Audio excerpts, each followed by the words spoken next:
Recording studio Alamnagar Madhepura.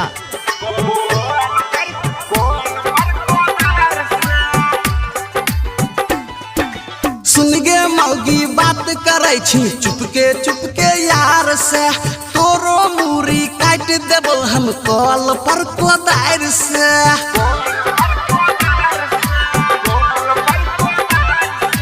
सुन गे मौगी बात करे छी चुपके यार से, तोरो मूरी काट देबो हम कॉल पर कोदार से। बापू नहीं आबै छौ भरवा, भैयो नहीं आबै छौ भरवा, केबो चरसा तोर गए। काहे छौ गाँव के लोकवा तुहरा खेला करी, मौगी छही त छी नाय रगे। काहे छौ गाँव के लोगवा सुना खेला करी, छाही पुतली तोर छी नाय रगे।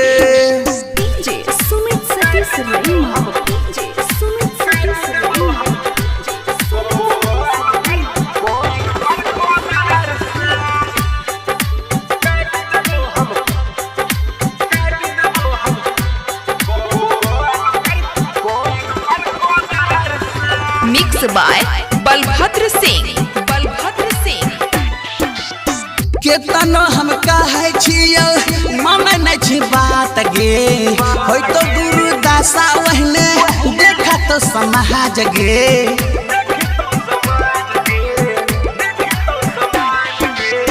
केतनो हम कहे छियो माने नहीं छी बात गे, होय तो गुरुदासा वहने देखा तो समाज गे। चढ़ तो जो गुस्सा हमरा, उठ तो जो गुस्सा हमरा, मुरी देब तुहरा गए। काहे छौ गाँव के लगवा तुहरा खेला करी, मौगी छही त छी नाय रगे। काहे छौ गाँव के लगवा सुना खेला करी, छही पुतली तोर छी नाय रगे गे।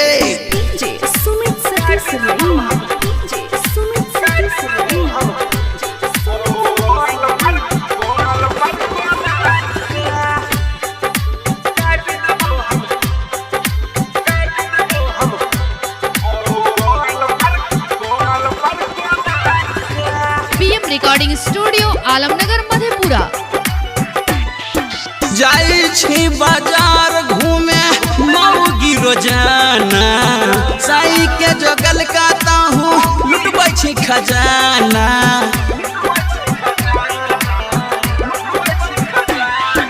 जाई छी बाजार घूमे मौगी रोजाना, साई के जोगल काता हूँ लुटबै छी खजाना। करै छौ फान लभरवा, करै छौ फान लभरवा, मिलै छी अन्हार में।